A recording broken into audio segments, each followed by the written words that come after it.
हिस्से से अपना अंगूठा पोंछा और फिर उस मशीन पर लगा दिया। 2 सेकंड के बाद मशीन में से एक आवाज आने लगी। उसके अंदर एक लाल बत्ती जल रही थी और वो जोर जोर से बीप कर रही थी। मैनेजर शशिकांत ने लकी को ऐसे देखा जैसे वो कोई बड़ा अपराधी था।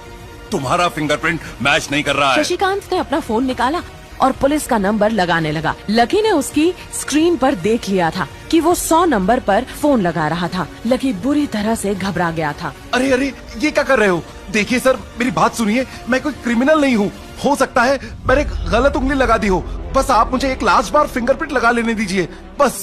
अगर ये उंगली भी नहीं लगी ना, तो फिर ये मत कहना कि मैं उंगली ट्राई कर देखता हूँ। बार बार ऐसा नहीं चलने वाला है। अगर ये वाली काम नहीं की तो मैं सीधा पुलिस को फोन कर दूंगा। लकी ने फिर से अपने सीधे हाथ की उंगली को अपनी पैंट से साफ किया और भगवान का नाम लेकर उसे उस मशीन पर लगा दिया। जैसे ही उंगली उस मशीन पर पड़ी, अब की बार फिर मशीन में से एक आवाज आई और वो चमक कर हरी हो उठी। तभी मैनेजर शशिकांत के मोबाइल पर मैसेज आया। Verification successful. खाता 1, नाम लक्ष्मण लाल अग्रवाल, खाता नंबर 01104। जैसे ही मैनेजर शशिकांत ने इस मैसेज को देखा, उसकी आंखें फटी की फटी रह गई। उस मशीन पर चमकती हरी लाइट को देखते हुए लकी की आंखों में भी चमक आ गई। फिर लकी ने मैनेजर शशिकांत को घूर कर देखा। मैनेजर शशिकांत ने भी उसके आगे हाथ जोड़े और खिसिया कर हंसते हुए कहा, लक्ष्मण सर, प्लीज मुझे माफ कर देना। मैं इस ब्रांच में नया आया हूँ और इसलिए मुझे मालूम नहीं था कि आप कौन हो। मैं इस ब्रांच का senior customer manager Shashikant Verma हूँ। हाँ, ठीक है। तुम बस मुझे ये बताओ कि मेरे खाते में कितने पैसे रखे हुए हैं। लकी अब सोफे पर बैठ गया। मैनेजर शशिकांत उसके सामने खड़ा हुआ था और उसके खाते की जानकारी अपने फोन पर ही निकाल रहा था। हो गया सर, आपके खाते में इस वक्त 90,80,70,650 रुपए रखे हुए हैं। साथ ही आपके खाते से यहाँ एक फरारी जुड़ी हुई दिखा रहा है। इसके अलावा आपके खाते में 2 किलो सोने की 100 ईंटें रखी हुई है। 5 किलो सोने की 20 ईंटें हैं। पिकासो की 3 असली पेंटिंग है। 20 हीरे हैं 24 कैरेट के। और भी बहुत कुछ है सर। इतना सारा धन देखने के बाद शशिकांत की तो आंखें ही बाहर निकलने को हो आई थी। उसने कभी लकी जितना अमीर आदमी अपनी जिंदगी में कहीं नहीं देखा था। उसे विश्वास नहीं हो रहा था कि इस फटीचर जैसे दिखने वाले लड़के के खाते में इतना पैसा भी हो सकता था। शशिकांत अपने मन में ही ये सोच रहा था कि दुनिया के 99% लोग अपनी पूरी जिंदगी काम करने के बाद भी इतना पैसा नहीं कमा सकते थे जितना कि लकी के खाते में इतनी छोटी सी उम्र में रखा हुआ था। ठीक है, चलो मुझे कार्ड दे दो। जी, मैं अभी आपके लिए एक नया कार्ड बनवा देता हूँ सर। बस मुझे 10 मिनट दीजिए सर।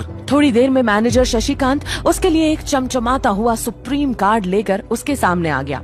लीजिए सर, आपका कार्ड। पासवर्ड वगैरह सब आपको ईमेल पर मिल जाएगा। लकी ने उस कार्ड को उलट पलट कर देखा और फिर बाहर निकलने लगा। वैसे तो शशिकांत की ड्यूटी ऑफिस में थी और वो किसी को बाहर छोड़ने नहीं जा सकता था, पर लकी जैसे इम्पोर्टेंट कस्टमर की गुड बुक्स में आने के लिए वो लकी को पार्किंग तक छोड़ने के लिए बाहर जाने लगा। इधर यास्मीन अपने केबिन में अपना सिर पकड़े हुए बैठी थी। उसे समझ में नहीं आ रहा था कि आखिर अंदर चल क्या रहा था। एक पल को तो उसे लगा कि लकी पागल नहीं बल्कि बदमाश था और उसने शशिकांत को बंदी बना लिया होगा। लेकिन जब उसने शशिकांत को सुरक्षित बाहर आते देखा तो राहत की सांस ली। सर, आप जिंदा है? मैं क्यों इतनी जल्दी मरने लगा? लेकिन फिर लकी को देखकर यास्मीन भड़क गई।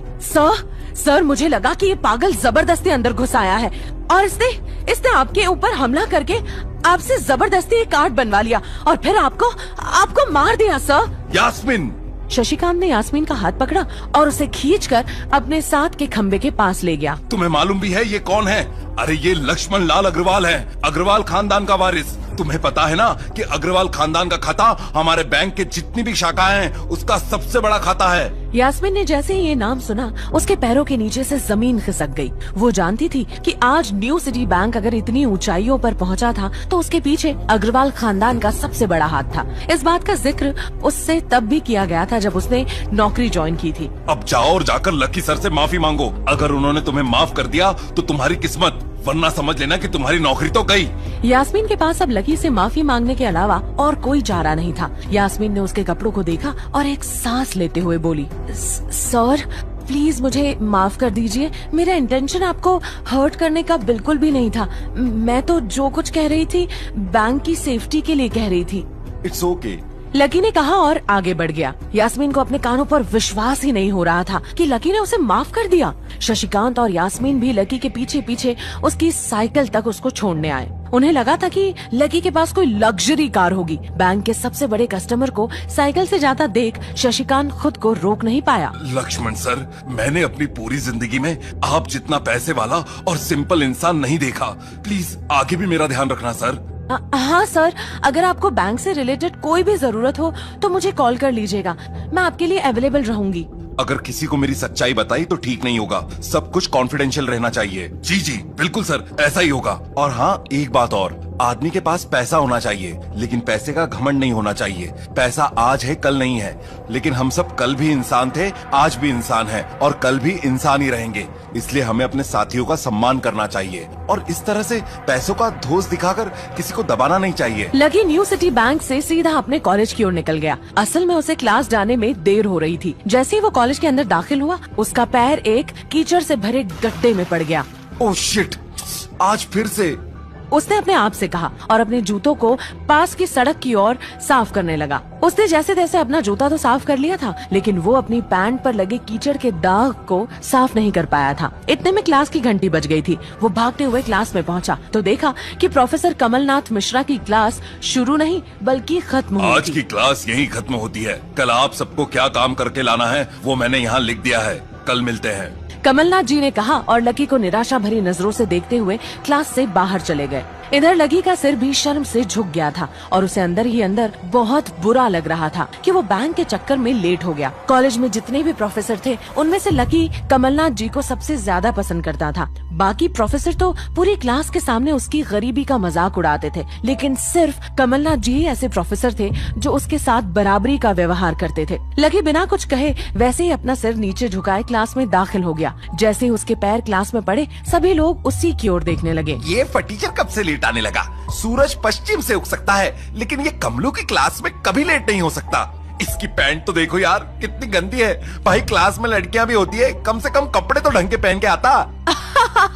अरे कहाँ से पहन कर आता, कपड़ों के लिए तो पैसे लगते हैं। इसके पास ये कपड़े हैं, इसके लिए तो यही बहुत है। क्लास में बैठे सभी लोगों ने लकी के ऊपर फप्तियां कसनी शुरू कर दी थी। हर कोई उसके बारे में कुछ न कुछ कहे जा रहा था। ऐसा नहीं था कि लकी ये सब आज ही सुन रहा था। इस तरह की फप्तियों का सामना वो हर रोज करता था। रोज उसे ऐसी बातें सुनकर बुरा भी लगता था और आज भी उसने अपना सिर तो नीचे झुका ही रखा था, लेकिन आज उसके चेहरे पर एक मुस्कान थी। इन लोगों को पता नहीं था कि ये अनलकी आज कितना लकी होकर आ रहा था। तभी पीछे वाले दरवाजे से किसी की आवाज आई, डिम्पल।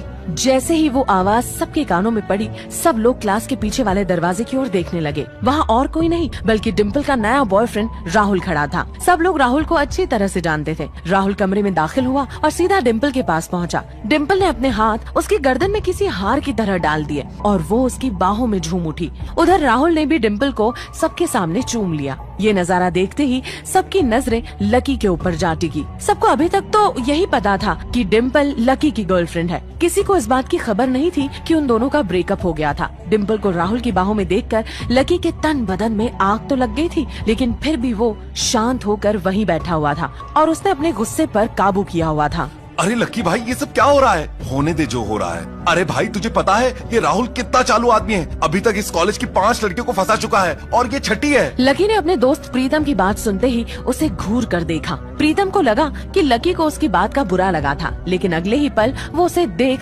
मुस्कुराया और बोला, कोई बात नहीं भाई, सबकी अपनी अपनी लाइफ है। लकी डिम्पल की ओर देखने लगा जो कि राहुल की बाहों में इतरा रही थी। वो जानती नहीं थी कि लकी चाहता तो यहीं खड़े खड़े राहुल और उसके पिता को उनके कारोबार समेत खरीद सकता था। उधर जैसे ही राहुल और डिम्पल की नजर लकी पर पड़ी तो वो जानबूझकर उसे छेड़ने के लिए उसके सामने से गुजरने लगे। अच्छा लकी सुनो। अचानक से डिम्पल ने अपना मोबाइल निकाला और उसका कवर खोलकर लकी के मुंह पर फेंक दिया। अब क्योंकि मैं तुम्हारे साथ नहीं हूँ इसलिए मुझे तुम्हारे इस कवर की भी जरूरत नहीं है। लकी ने उससे कुछ नहीं कहा और नीचे गिरा वो कवर अपनी टेबल पर रख लिया। जो कवर डिम्पल ने उसके मुंह पर फेंका था, उस कवर को खरीदने के लिए लकी ने 3 दिन तक ओवर टाइम किया था।